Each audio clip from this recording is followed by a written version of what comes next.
Et bienvenue à tous dans cette deuxième vidéo, le jour 2 du coup, pour réussir sa transformation physique quand on est un mec skinny. Donc hier on a abordé la partie nutrition qui était vachement dense, et là on aborde le côté entraînement, donc pour réussir sa transformation physique quand on est un mec skinny. Donc on y va directement. On y va directement et là vous allez voir qu'on a plusieurs chapitres intéressants à aborder ici. Donc on va commencer par la fréquence d'entraînement. Donc là en fait, qu'est-ce qu'on va voir ici? On va voir vraiment comment bien structurer son programme si tu as envie de faire ton programme tout seul.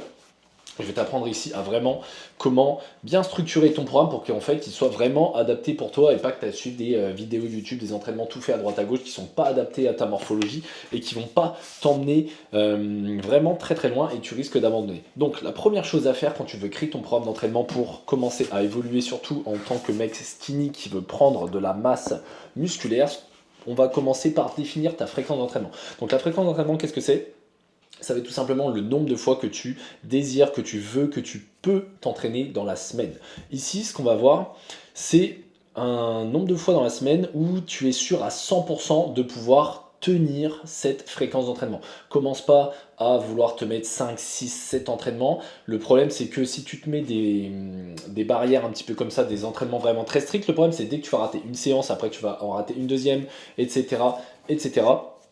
Il faut savoir que c'est vraiment colossal. Généralement, ça a été étudié, tout ça, mais si tu rates une séance, après, tu as 30% de chance de rater la deuxième séance. Et tu rates deux séances, tu as 80% de chance d'arrêter ton programme. Donc vraiment, là, je t'invite à, au lieu de vouloir commencer trop d'un coup, tout donner, vraiment sprinter une semaine, et après t'arrêter 2 semaines parce que tu t'es dégoûté, ou voire plus, comme ça m'a pu m'arriver, moi, je te conseille là plutôt de prendre une fréquence d'entraînement que tu es sûr de pouvoir tenir à 100%. Donc, mieux vaut commencer trop petit que trop grand. Moi, je préfère que tu commences même à 2 séances par semaine. Si tu es sûr à 100% de les tenir, tu vois que ça passe dans ton quotidien, pourquoi pas essayer 3. Moi, je pense que entre 3 et 4 séances par semaine, c'est vraiment optimal. 3 séances par semaine, moi, je te recommande si tu commences. Mais voilà, essaye de ne pas viser trop grand. Donc, par rapport à ton emploi du temps, trouve-toi un nombre de jours où tu es sûr à 100% pour pouvoir t'entraîner dans la semaine. Ensuite, une fois que tu auras défini cette fréquence d'entraînement que tu es sûr à 100% de tenir dans la semaine, on va pouvoir s'intéresser au format d'entraînement. Le format d'entraînement, qu'est-ce que c'est? Tu as déjà dû en entendre parler. C'est la façon dont tu vas diviser tes séances d'entraînement selon quel format. Tu vas pouvoir voir ici le upper-lower, le full body, le split, le PPL, etc. Il en existe plusieurs. Donc, tu peux faire des tests. Moi, je t'ai fait une petite recommandation ici. Je t'ai indiqué par rapport au nombre de fois dans la semaine où tu pourras t'entraîner, donc la fréquence d'entraînement que tu as définie juste avant. Moi, je vais te diriger vers plusieurs format d'entraînement, sachant qu'après tu peux vraiment faire quelque chose qui sort un petit peu même de l'ordinaire et qui te convient le mieux par rapport à ce que tu vas vouloir. Si tu peux t'entraîner 3 à 4 fois par semaine comme je te recommande, un upper-lower me semble vraiment intéressant parce que tu vas pouvoir travailler 2 fois chaque groupe musculaire. Donc généralement, si tu t'entraînes 4 fois par semaine, tu peux faire 2 séances upper, c'est-à-dire 2 séances haut du corps, 2 séances lower, 2 séances bas du corps par exemple. Ou alors si tu as un objectif plus de développer le haut du corps, à l'instar du bas du corps pour l'instant, tu peux faire 2 séances haut du corps, une séance bas du corps, quitte à après faire évoluer ça. C'est pas figé dans le marbre. Mais on va voir plus tard que c'est mieux quand même de tenir un format d'entraînement au moins plusieurs semaines, au moins 8 à 12 semaines.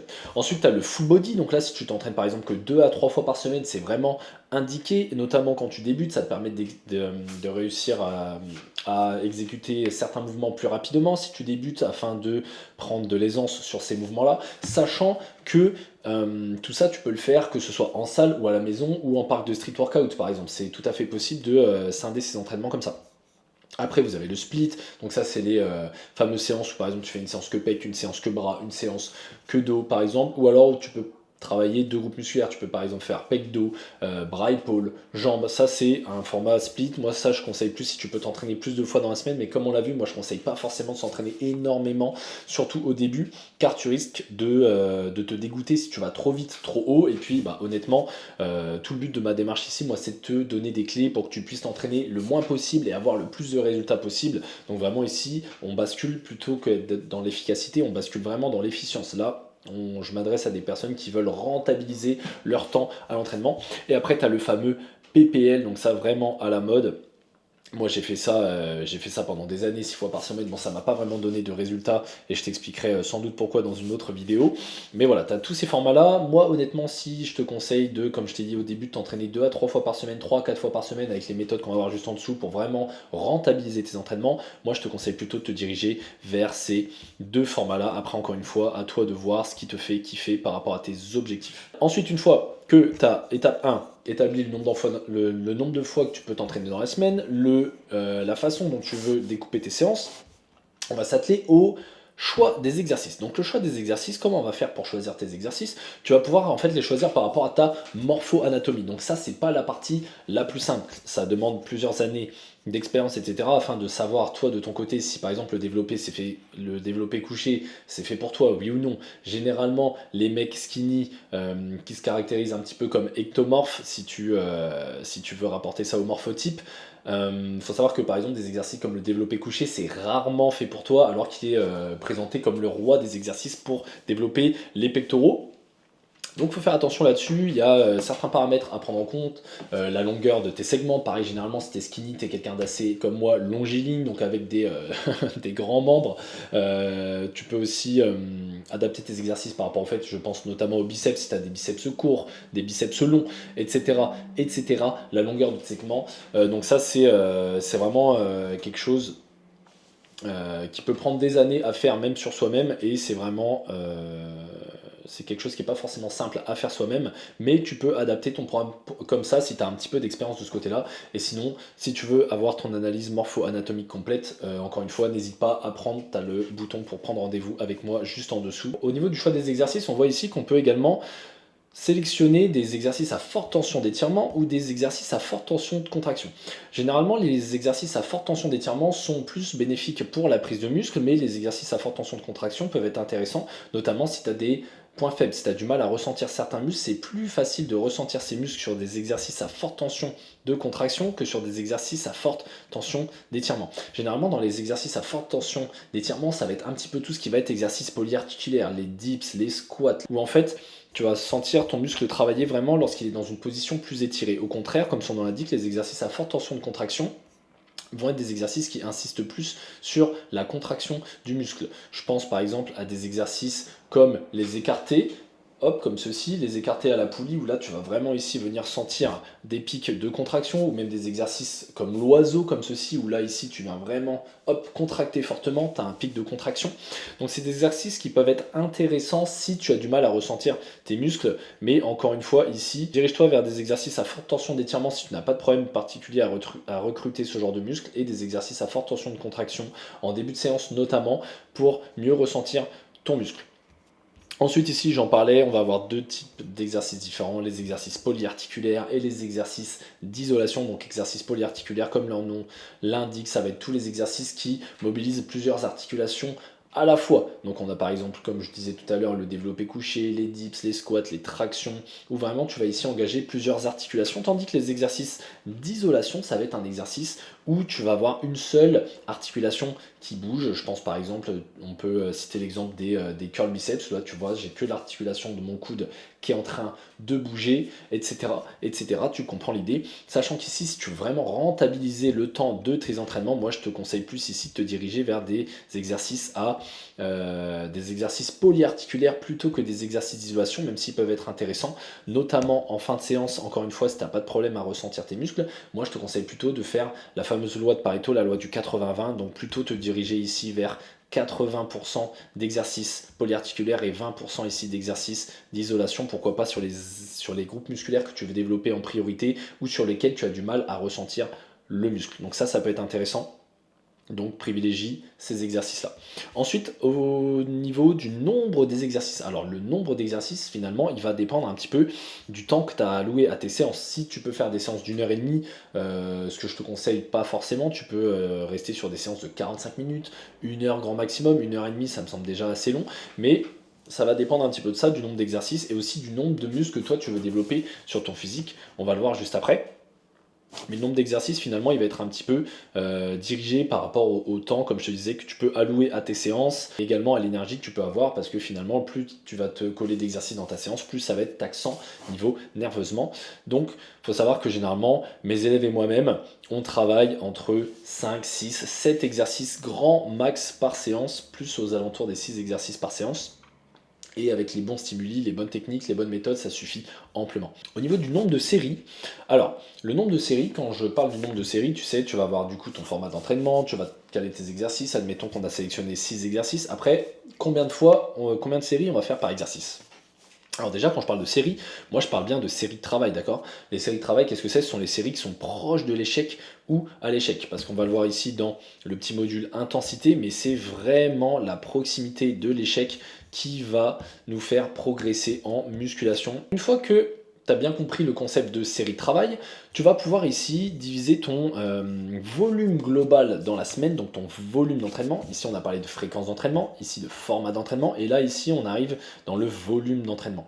Combien de fois on va entraîner nos muscles chaque fois dans la semaine. Si tu veux pouvoir bien progresser en musculation, ne commets pas l'erreur de vouloir tout développer d'un coup, parce que généralement, si tu veux tout développer d'un coup, tu vas te rendre compte que finalement, tu vas te développer un petit peu de nulle part. Ce que je te recommande de faire, c'est d'utiliser la méthode des 3 tiroirs. Qu'est-ce qu'on va trouver dans ces 3 tiroirs-là?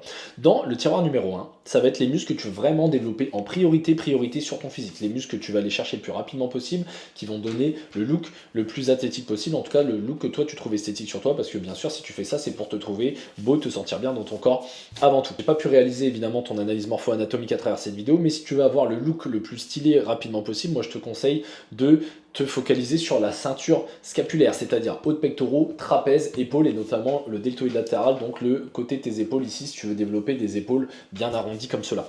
Donc, sinon, après, tu choisis évidemment les muscles que tu veux, sachant que le mieux c'est de mettre 3 à 4 groupes musculaires grand maximum par tiroir, sinon après ça va être compliqué, tu vas te retrouver à tout vouloir prendre d'un coup, et malheureusement, comme je t'ai dit, le risque c'est que tu prennes de nulle part.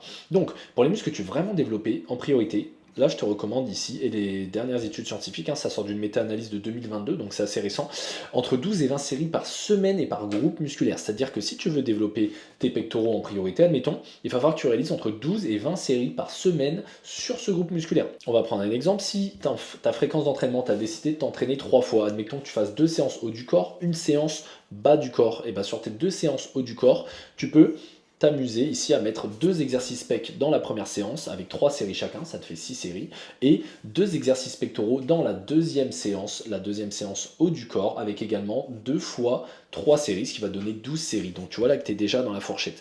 Tu continues avec ces 12 séries minimum. Si tu vois qu'à un moment tu rencontres un plateau de stagnation sur tes pectoraux, mais que tu as quand même envie de continuer de développer tes pectoraux, pourquoi pas essayer de passer à 13 séries. Sur le premier exercice de ta séance, tu rajoutes une série et tu vas voir si ça débloque un petit peu tes résultats, ainsi de suite. Et après, essaye de ne pas dépasser 20 séries par groupe musculaire par semaine.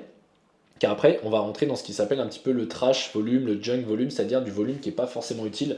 Les études ont remarqué qu'à partir de 20 séries par semaine, tu n'as pas vraiment une plus grande hypertrophie musculaire, donc ça ne sert à rien après de t'enquiller des séances pectoraux interminables. Si tu veux développer tes pectoraux, limite-toi à 20 séries par semaine, ce sera très bien. Sachant que, également pour ces muscles-là, moi je te recommande pas par exemple de faire les 12 séries en une seule séance si on garde l'exemple des pectoraux. À partir de 10 séries, le plus optimal c'est vraiment de diviser en 2 séances distinctes. Donc si tu as 10 séries, le mieux c'est faire par exemple 6 séries à la première séance, 4 séries à la deuxième séance, ou alors 5 séries, t'as compris, mais à partir de 10 séries, divise ta fréquence d'entraînement par 2. Ensuite, deuxième tiroir, ici, ça va être les muscles que toi tu veux développer, mais un petit peu moins en priorité que ceux du premier tiroir, mais que tu veux quand même développer sur ton physique. Là, les dernières recommandations, donc encore de la méta-analyse de 2022, nous dirigent vers ce volume d'entraînement, donc entre 8 et 12 séries par semaine et par groupe musculaire. Donc là, tu l'as compris, si on reprend ce que je t'ai dit avant, si tu fais par exemple 8 séries pour commencer en début de programmation et tu vois que tu as des bons résultats, bah là par exemple, pas besoin de les diviser en 2 fois dans la semaine, même si c'est recommandé à partir de 10. Si là tu fais tes 8 séries dans une seule séance parce que tu as une seule séance dédiée à ce groupe musculaire par exemple que tu veux développer, c'est tout à fait possible, donc entre 8 et 12 séries par semaine. Donc là par exemple, on pourrait sélectionner, ici on pourrait sélectionner par exemple, on pourrait sélectionner les pecs, on pourrait sélectionner j'ai envie de développer quoi, j'ai envie de développer mes épaules et j'ai envie de développer mes trapèzes. Un peu comme je t'ai dit tout à l'heure. Hop, Ici, on a envie de développer ça. Donc là, on va mettre entre 12 et 20 séries par groupe musculaire. Ici, qu'est-ce qu'on peut mettre? On dit, ah, j'ai envie de développer un petit peu mon dos, j'ai envie de développer aussi mes triceps, parce que je trouve que je manque un peu de triceps, et les mollets, j'aime pas, j'ai des petits mollets, j'aimerais bien qu'ils grossissent un petit peu. Donc là, ces groupes musculaires-là, on va les diviser comme ça. Et enfin, le troisième tiroir. Donc là, le troisième tiroir, entre 3 et 5 séries par semaine. Ça, c'est vraiment les muscles que tu veux maintenir ou développer vraiment légèrement, mais entre 3 et 5 séries par semaine et par groupe musculaire, du coup, sélectionné en t'approchant de l'échec, évidemment.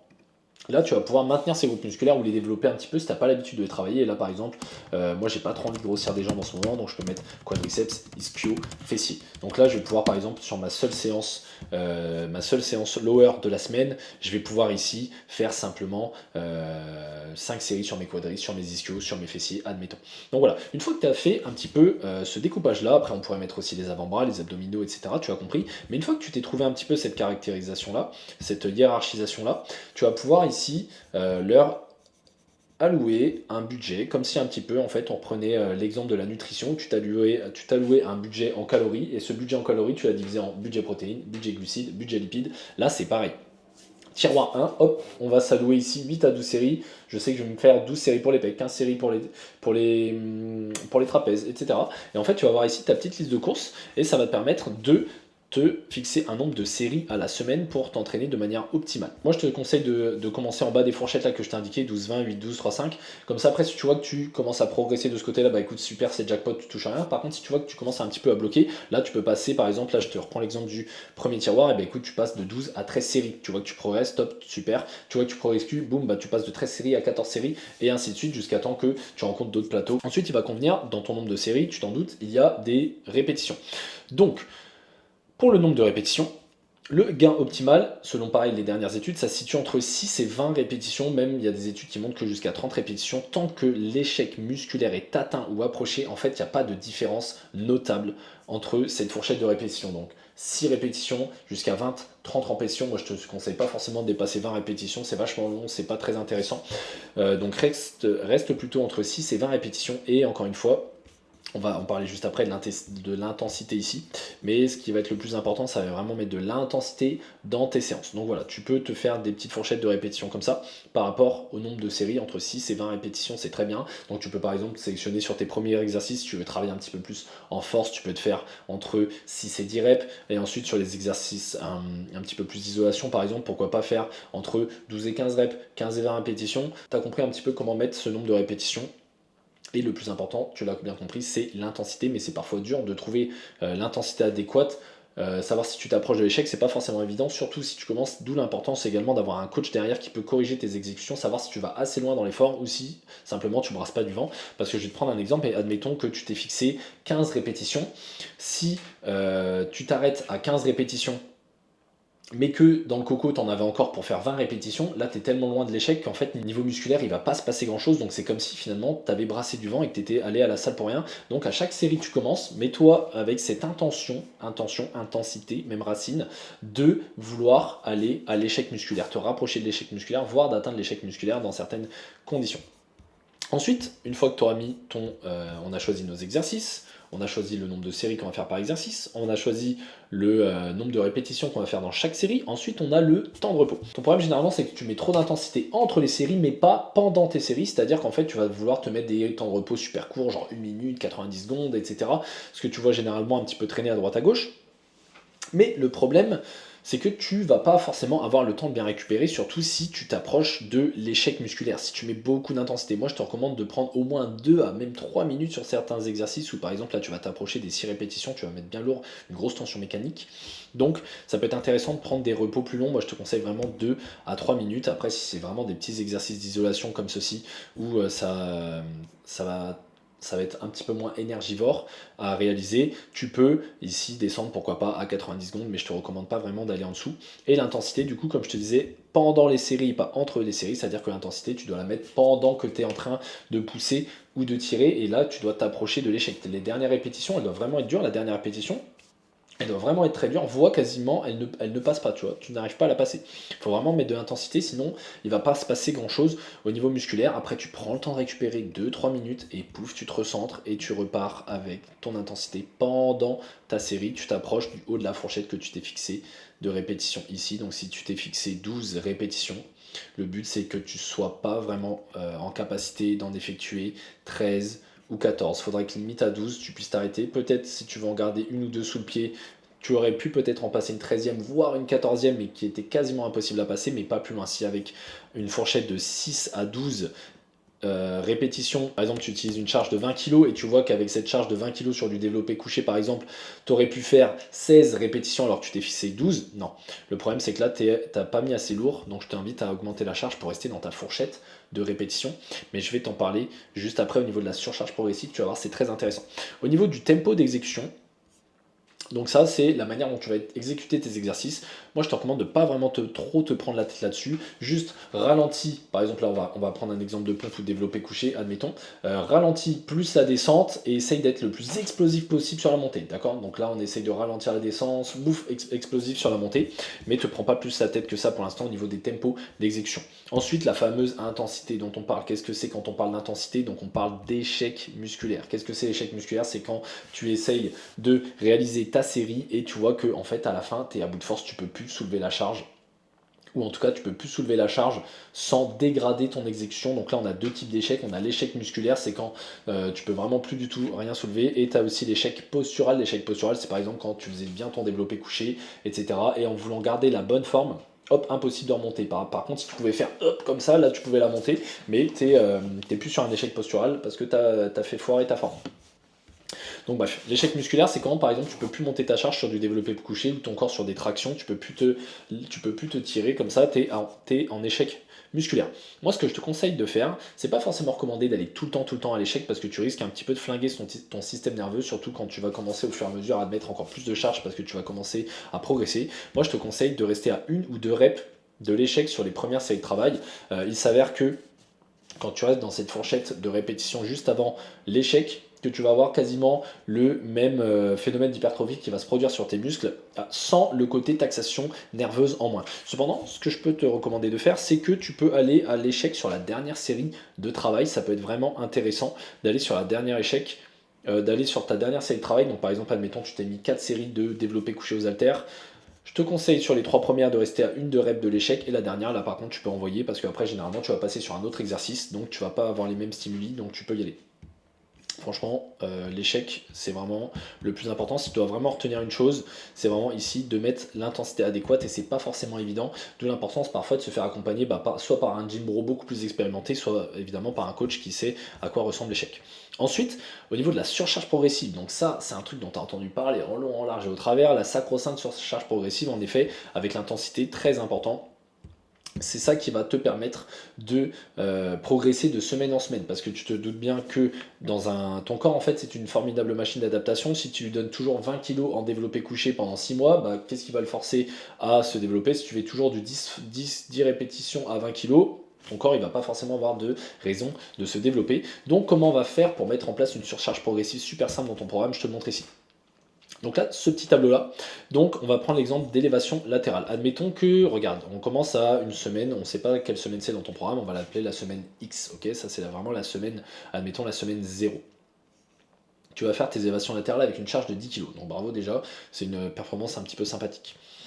Tu vas commencer ici, donc tu t'es fixé, regarde comme on se disait tout à l'heure, tu t'es fixé 3 séries, donc série 1, série 2, série 3, tu t'es fixé 3 séries de travail sur cet exercice-là. Tu l'as mis où tu voulais dans ta séance par rapport à ce que tu voulais travailler en priorité. Ensuite, là, sur la séance 0, tu as réussi à nous faire 15 répétitions à la série 1, parfait, 15 répétitions à la série 2, donc tu as validé 2 fois le haut de ta fourchette. Et là, pour la dernière série, tu es arrivé à l'échec à 14 répétitions, alors que tu t'étais fixé 15 répétitions maximum. Et bien ça, c'est une super nouvelle. Ça veut dire qu'à la semaine X plus 1, donc là c'était la semaine 0, là tu es à la semaine 1, tu vas pouvoir ici essayer de t'améliorer. Donc tu peux garder tes 15 répétitions ici, là tu t'approches bien de l'échec, un petit peu moins que la dernière fois parce que ton corps s'est adapté, donc normalement tu as pris un petit peu en force également. Tu as réussi à faire 15 reps encore une fois, 15 reps deux fois à la deuxième série, et là, boum, tu as augmenté de plus 1. Là, tu es allé chercher un petit plus 1. Et tu es passé de 14 à 15 répétitions. Et là, tu te rends compte que tu as validé 15 une fois, 2 fois, 3 fois. Magnifique, tu as validé 3 fois ton haut de fourchette de répétition. Et là, tu t'en rends compte, ce qu'on va devoir faire pour la semaine 2, en gardant le même exercice, ici, hop, tu vas augmenter la charge du minimum. Là, j'ai mis 12 kg parce que généralement, les haltères, ils montent de 2 en 2. Mais si tu as un haltère, par exemple, même, je ne sais pas si ça, forcément, tu vas pouvoir trouver ça, mais même si tu as un haltère qui existe à 10,5 ou 11 kg, moi, je t'invite à prendre le poids le plus petit, supérieur que tu peux trouver. Comme ça, tu vas vraiment lisser ta progression et tu vas rencontrer moins vite des plateaux de stagnation. Et là, du coup, tu vas pouvoir recommencer en bas de la fourchette. Tu t'étais fixé entre 10 et 15 répétitions pour cet exercice. Tu vas pouvoir recommencer en bas à 12 kg. Donc 10 répétitions, 10 répétitions, 10 répétitions. Ok. Là, admettons que tu commences ce nouveau, on va dire, cycle dans ta fourchette de répétition. Si là, tu arrives à me claquer 12 reps parce que tu as envie de t'approcher de l'échec, c'est magnifique. Fais-le. Mais en tout cas, c'est vraiment ici pour t'expliquer le plus simplement possible. Et là, on se retrouve en semaine 3. On garde nos 12 kg. Et là, on se rend compte que, boum, tu vas ajouter une répétition ici. Et là, tu es déjà en surcharge progressive parce que par rapport à la dernière fois, tu as fait plus 1. Et par rapport entre là où tu étais à 10 kg et là où tu étais à 12 kg, tu as évolué. Et au fur et à mesure des semaines qui vont s'écouler, tu vas voir qu'ici, après, tu vas peut-être nous faire 11, 11, 11. Tu vas nous faire 11 3 fois, ça c'est des 1. Et après, tu vas pouvoir, par exemple, nous faire 12, 12, 11, 13, 12, 11. Mais en tout cas, tu vas gratter des reps comme ça avec la même charge. Et au bout d'un moment, tu vas réussir à nouveau à nous faire 15 reps ici, 15 reps à 12 kg, encore 15 reps à 12 kg. Et là, tu l'as compris, on va pouvoir passer à 14 kg pour la semaine X plus on ne sait pas combien, X plus Y, on ne sait pas combien de temps tu as mis à atteindre ce niveau-là. Et là, tu vas pouvoir repasser à 10 reps, 10 reps, etc., etc. Et c'est comme ça que tu peux faire une surcharge progressive très facilement. Hop, donc là, on était sur la fourchette de répétition. C'est une méthode très simple pour t'ajouter de la surcharge progressive. Donc écoute, si ça te va, je vais te faire un petit résumé de tout ce qu'on a vu là sur l'entraînement. Donc, ce qui va te convenir d'abord, c'est de trouver la fréquence d'entraînement idéale pour toi, pour t'entraîner. Donc, si tu arrives à t'entraîner à 100% 3 fois dans la semaine, fais-le, 4 fois dans la semaine, fais-le. Commence petit pour pas te décourager et augmente au fur et à mesure. Si tu commences trop haut, tu risques de te décourager, rater une séance, puis 2 séances et pouf, après t'arrêtes. Donc, non, commence petit et après tu vises grand de plus en plus. Ensuite, format d'entraînement, comment je divise ? Ça, c'est à toi de voir. Il y a plusieurs méthodes. C'est toi qui choisis. En plus, ce qui te fait kiffer, il faut vraiment, c'est la chose la plus importante quand tu as un programme d'entraînement, c'est que tu l'aimes. Si tu n'aimes pas ton programme, tu risques pas de le tenir. Donc, trouve quelque chose qui te convient. Au niveau du choix des exercices, on en a parlé ici. Moi, je te conseille, si tu devais retenir ça, concentre-toi sur les exercices polyarticulaires 80% du temps et d'isolation 20% du temps. Ensuite, le nombre d'exercices, ça va dépendre du temps que tu peux allouer à ta séance, tout simplement, et au nombre de muscles que tu veux développer en priorité. Pour le nombre de séries, ici, tu as la méthode des 3 tiroirs. Donc là, tiroir 1, les muscles que tu veux le plus développer. Ici, c'est plus, vraiment ceux que tu veux développer à balle. Ici, plus, ceux que tu veux développer, mais moins que ceux du premier tiroir. Et ici, simplement, plus. Putain, j'ai trop de mal à dessiner.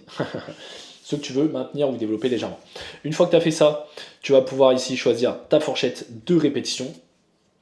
Donc comme je t'ai dit, entre 6 et 20 répétitions, intensité pendant les séries, pas entre les séries, prends le temps de te reposer, va à l'échec ou quasiment à l'échec sur tes séries de travail, avec un tempo où tu ralentis un peu la descente explosif sur la phase concentrique. Donc la phase excentrique c'est généralement la descente, la phase excentrique c'est la phase concentrique c'est généralement la montée, et tu inverses sur les exercices de tirage. Là tu vois bien que quand je vais descendre mes bras sur des tractions, je suis en phase excentrique, et là hop, phase concentrique, c'est là où je suis le plus explosif, et la fameuse surcharge progressive avec l'exemple que je t'ai donné là. Donc là, là, pas de spoil, ça ce sera pour la partie mindset. Donc là, tu as un petit peu toutes les clés en main pour construire ton programme par rapport aux muscles que tu veux développer, sachant qu'après, ton programme, évidemment, tu le fais évoluer par rapport à tes nouveaux objectifs. Si tu vois que là, par exemple, dans tes exercices du tiroir 2, tu vois que par exemple le tiroir 1, tes pectoraux se sont super bien développés, tu es vachement satisfait de tes pectoraux, et tu t'es rendu compte que ton dos il a pris un peu de retard, aucun problème, tu peux juste ici remplacer les pecs ici, parce que tu en es satisfait, tu veux qu'ils continuent à se développer mais moins rapidement qu'avant, et là tu nous mets le dos. Et c'est comme ça que tu fais évoluer ton programme par rapport à ce que tu vois dans le miroir et le physique qui te fait kiffer, qui te donne envie. Donc voilà un petit peu tout ça. Donc voilà, je sais il y a beaucoup d'informations à ingérer, je t'ai résumé tout ça. Et si tu veux vraiment pouvoir avoir un plan d'entraînement personnalisé, et je pense notamment ici à ton analyse morpho-anatomique qui peut vraiment dicter tes progrès sur le long terme, le choix des exercices, le nombre des séries, etc. Et ici pouvoir trier tes groupes musculaires dans les tiroirs, etc. Tu peux prendre ton appel visio juste en dessous avec moi pour qu'on discute de tout ça, de tes objectifs objectif est de savoir si je peux t'aider à y arriver. Et il nous reste encore le module mindset qu'on va pouvoir retrouver. Donc tu n'hésites pas à prendre rendez-vous juste en dessous si tout ça te semble encore un peu flou et que tu as besoin de mon accompagnement pour t'aider à construire tes programmes du coup nutrition et entraînement. Ciao, c'était Robin.